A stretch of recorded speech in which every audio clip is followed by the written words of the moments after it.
Today, we're taking a close-up look at something most people don't think twice about: how to keep chickens warm during freezing weather. The Amish do it in some pretty unexpected ways, and it's honestly mind-blowing to see how resourceful they are without relying on modern electricity. Number 1. Exploring natural heat storage.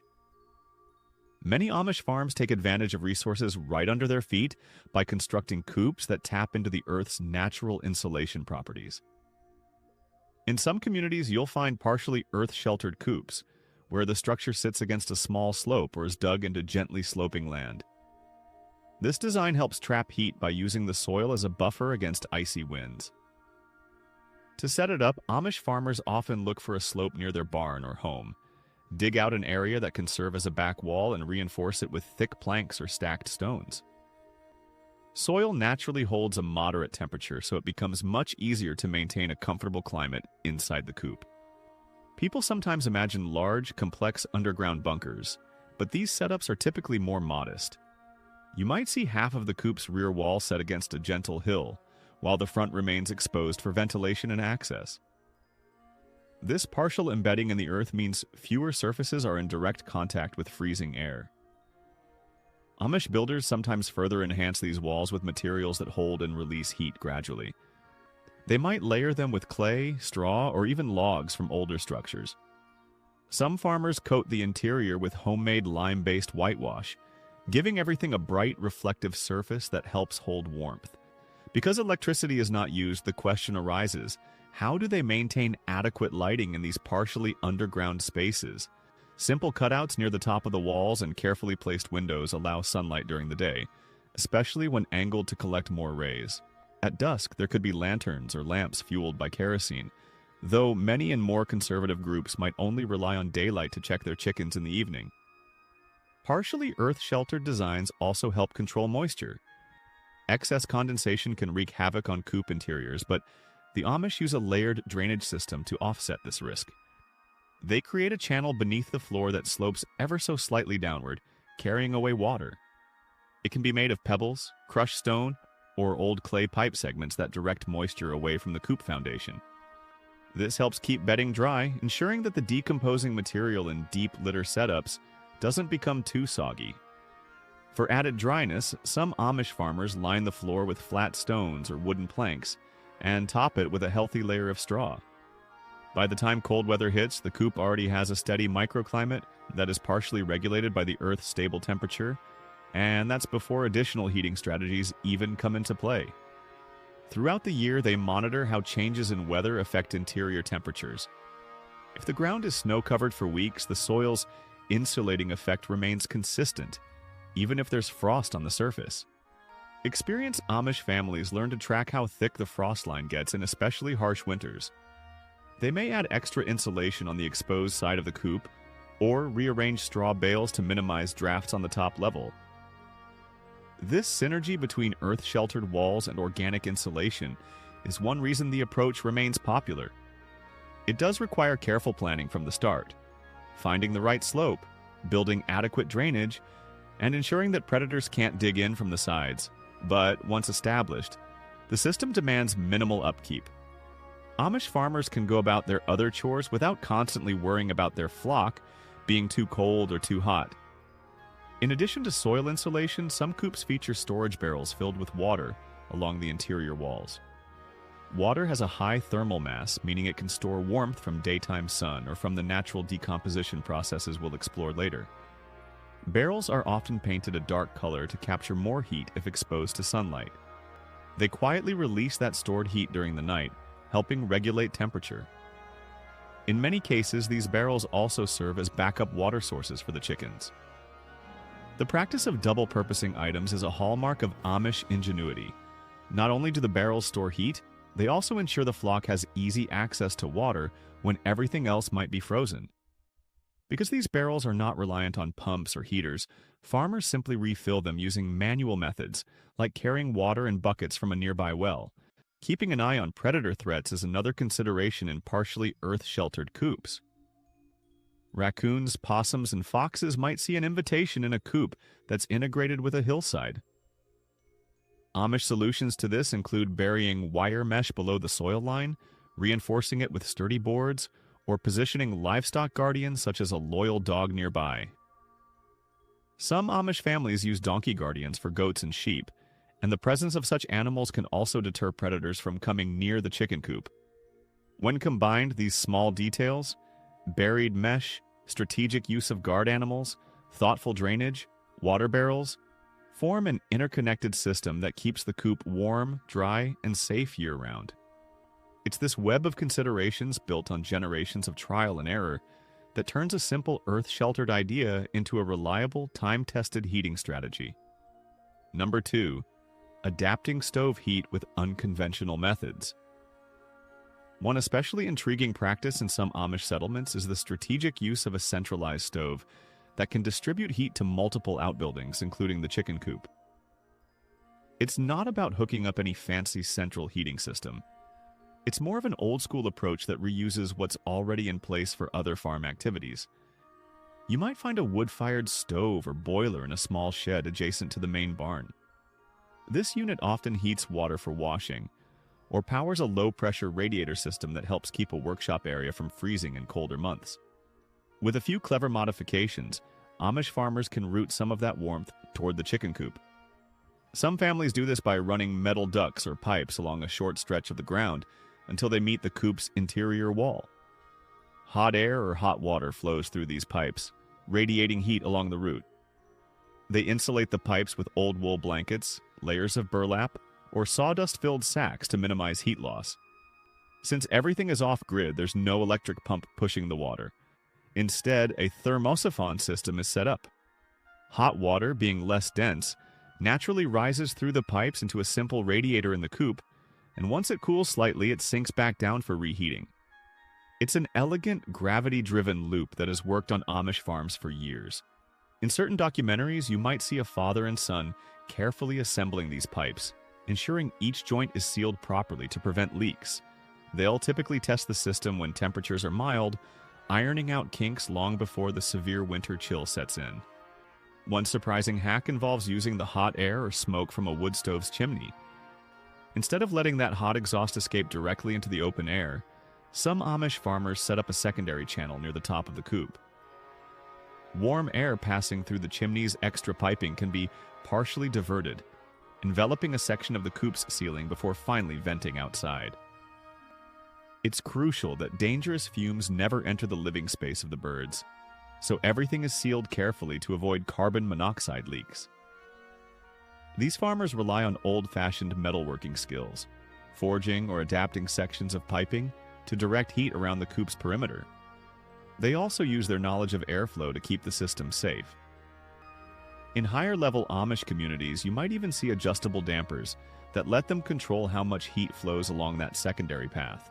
An added benefit is that a centralized stove already has someone tending it daily. In an Amish household, wood stoves are used for cooking, canning, heating wash water, and warming the home. Since family members must regularly add fuel and remove ashes, they naturally keep an eye on how much heat is being produced. They can quickly tell if the system runs too hot or too cool for the birds, then adjust accordingly. Some sources mention that children who learn to manage the family stove pick up the basics of coop heating without even realizing it. They see how opening a damper a notch changes the heat flow, or how adding wood at certain intervals results in stable temperatures. By the time they're old enough to manage a coop of their own, they already have practical knowledge of how to keep chickens comfortable. These stove-based methods don't replace the synergy of good insulation, earth sheltering, or deep litter bedding. Instead, they serve as a supplementary boost for really cold snaps or for older coops that lack partial earth sheltering. It's seen as a backup plan rather than the primary source of heat. The simplicity is also appealing. If something breaks, they can fix it with hand tools, metal patches, and a bit of know-how. No one has to worry about replacing expensive electrical parts or hooking up to a power line. The family invests time and effort instead of money, which aligns with Amish values of self-sufficiency and thriftiness. Another fascinating adaptation is that some Amish farms place the coop near the main house so that the same stove that keeps the home warm can extend a portion of its warmth to the coop via shared walls. In these cases, there might be a thick stone or brick partition between the living area and the coop, but the radiant heat from the home's massive stove can help moderate the coop's temperature. It's not direct heating, but the shared wall never gets fully cold. Chickens benefit from the residual warmth. Many times the entry point to the coop might be from an attached mudroom or utility space, letting people quickly check on the birds without braving the worst of the weather. This arrangement requires meticulous attention to hygiene, ensuring that odors or pests don't creep into the main house. Nonetheless, when it's done right, it showcases another example of how Amish families blend multiple needs, home heating, water heating, and livestock comfort, into a cohesive, off-grid whole. Number 3. Embracing fermentation and bio-waste innovations. Beyond simple compost piles, some Amish families have incorporated more deliberate fermentation methods within or near their chicken coops to generate heat. It's not just about piling up manure and straw. They strategically combine materials that decompose at slightly different rates, creating a longer, more stable heat release. This can include layers of garden trimmings, hay, sawdust, kitchen scraps, and even spent grains from brewing or animal feed processing. While the Amish do not typically brew alcohol commercially, certain groups or neighbors might have leftover grains from cider making or other small-scale fermentation projects. Those grains break down fast, raising the temperature of the compost pile. In these systems, the decomposition process can occur in covered, wooden enclosures built right next to an outer coop wall. The enclosures are tall enough to hold a substantial volume of material, often several feet deep, and are designed with hinged lids for easy turning. By regularly churning up the layers with a pitchfork, the farmer introduces oxygen, which the aerobic bacteria need for rapid breakdown. As the decomposition heats up, that heat seeps through the coop's walls. Some folks add vents near the top of these compost enclosures, allowing steam to escape without losing too much warmth to the outside.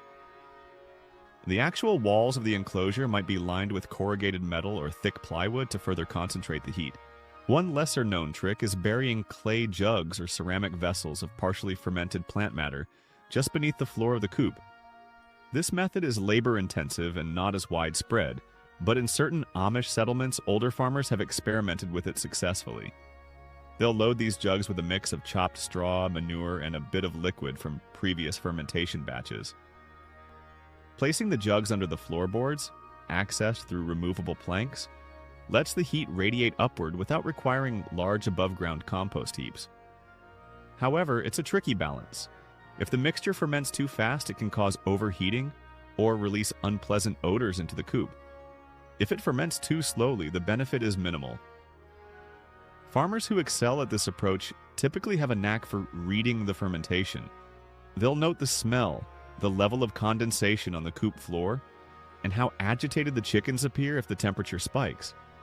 The whole process underscores how attuned these farmers are to biological rhythms and how they harness those rhythms to keep their flocks comfortable. A fascinating extension of this principle is seen in some Amish dairies, where spent bedding from cow stalls is mixed with chicken manure to create an even more potent composting material. The nitrogen to carbon ratio is carefully balanced for maximum heat. If the dairy and chicken coop are in close proximity, that compost can be placed between the buildings, effectively warming both. This synergy means the daily cleaning of stalls and the coop transforms waste into a valuable heat generator. People who have visited Amish farms sometimes marvel at how little truly goes to waste. Everything seems to circle back into a cycle that supports plant growth, soil fertility, or in this case, heat production. Amish mothers and fathers often teach their children to observe how quickly the pile steams on cold mornings. If you see a steady column of steam in frigid weather, it's a sure sign the pile is running hot, which is exactly what you want to keep the coop walls toasty. They might adjust the pile's moisture by adding water from rain barrels or sprinkling in more straw if it's too wet.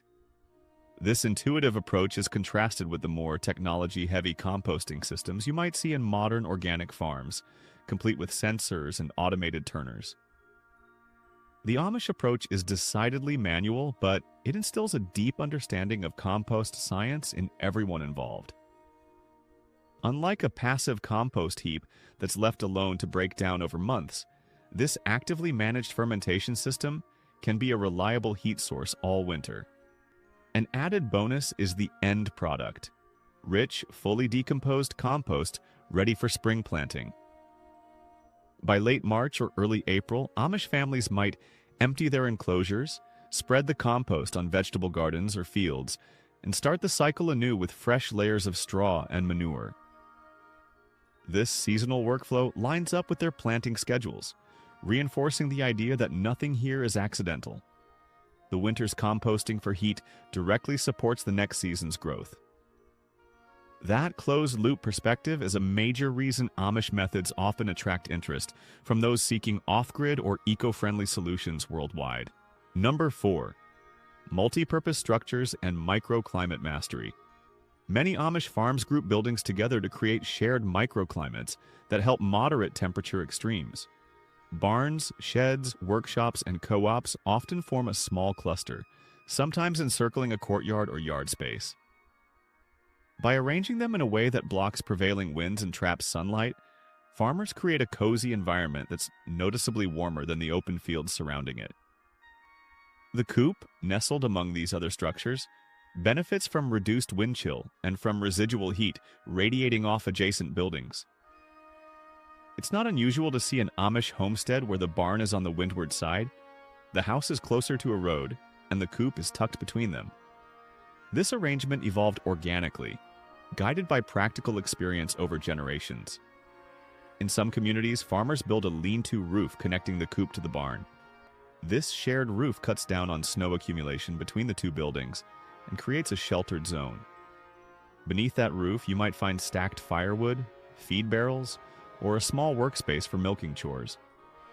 The animals themselves can move through these corridors, generating extra body heat. Horses, for instance, have a high internal temperature, so if they're stabled against a coop wall, some of that warmth seeps through. With careful design, the entire cluster of buildings operates as an integrated system where every structure supports the other's heating and insulation needs. Another clever tactic seen in a few Amish districts is building a poultry loft above stables for goats or calves. The rising heat from the livestock below naturally drifts upward, warming the chickens. Farmers have to guard against excessive moisture and ensure the floor between levels is solid. But if done correctly, the flocks enjoy consistent heat without requiring a separate stove or large compost heap. Even when the goats or cows go outside during the day, the stable retains some warmth from bedding, manure, and the residual body heat that's built up overnight. This approach also keeps chickens safely above ground-level predators. It's a space-saving method that can be especially valuable when farmland is at a premium, or when the Amish family wants to streamline morning chores by having multiple animals nearby. To enhance these microclimates, Amish farmers frequently use simple windbreaks made of evergreen trees or tall hedges. The strategic planting of these windbreaks around the entire homestead is planned years in advance, often right when a new farm is established.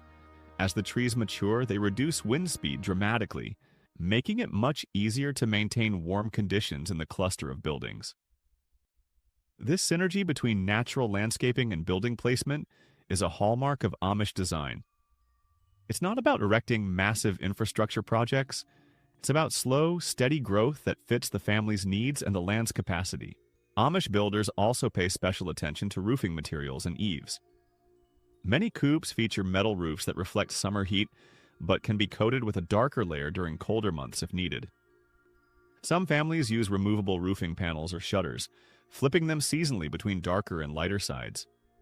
It's like a manual climate control system. In winter, the darker surface absorbs more solar radiation. In summer, they switch it around to reflect the sun. The eaves are extended just enough to keep snow and rain from blowing inside.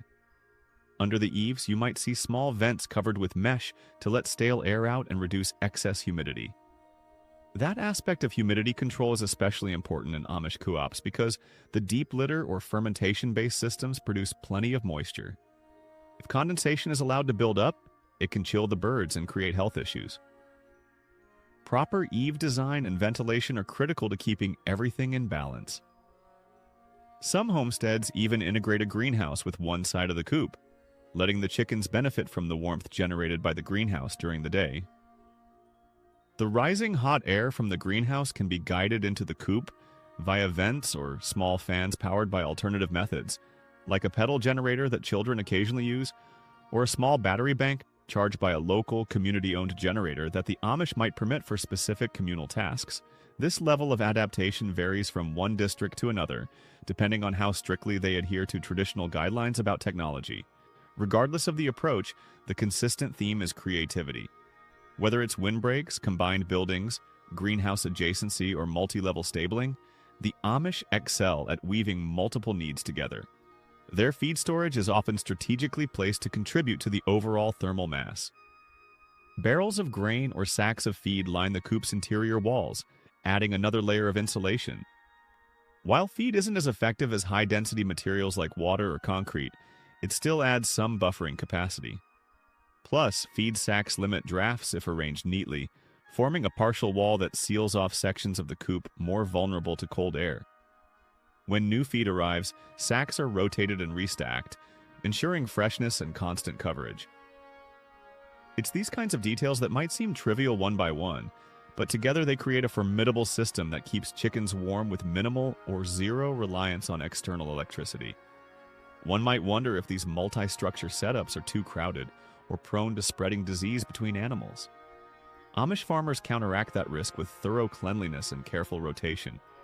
They frequently rake out bedding, keep separate feed stations for different animal types, and consult age-old remedies to discourage pests. Regular liming of surfaces helps control bacteria, and fresh straw is rotated in. Many Amish families also practice a form of seasonal airing out, opening every door and window on days when temperatures spike, letting sunlight flood the space. The combination of these procedures keeps disease outbreaks to a minimum, preserving the synergy of multi-purpose structures without turning them into breeding grounds for bacteria or parasites. Another unusual but effective heat source occasionally mentioned in Amish communities is the use of heated bricks or stones. Farmers place bricks near their home's wood stove, letting them soak up heat. Before nighttime rounds, these bricks are carried out to the coop and arranged in safe spots away from flammable bedding. They gently radiate stored warmth for several hours, acting like mini space heaters. Although it's labor-intensive, it can be a lifesaver in emergencies, such as when temperatures plunge unexpectedly, or if the regular stove setup malfunctions. Some families keep a stash of large, flat stones specifically for this purpose, ready to be heated and transported whenever needed. In the end, these multi-purpose structures reveal how Amish communities think holistically about their property. The cluster of buildings, carefully placed windbreaks, and varied methods of generating heat, be it from livestock, compost, or stoves, are all interconnected. By letting each element serve multiple roles, the system becomes resilient. If one method fails or needs repair, there's always another source of warmth. This reliability is essential when you can't just flip a switch to run an electric heater. It's also why many Amish families invest so much effort in the initial design and placement of their buildings. A well-thought-out layout can endure for generations, providing year-round benefits and demanding only basic day-to-day labor. Throughout these 4 distinct areas, earth-based insulation, stove innovations, fermentation strategies, and multifunctional building clusters, the common thread is adaptability without modern electricity. Amish communities continue to refine these methods as they exchange knowledge, observe seasonal patterns, and pass down hands-on experience. The shocking aspect for many outsiders is simply how self-contained and efficient these systems can be.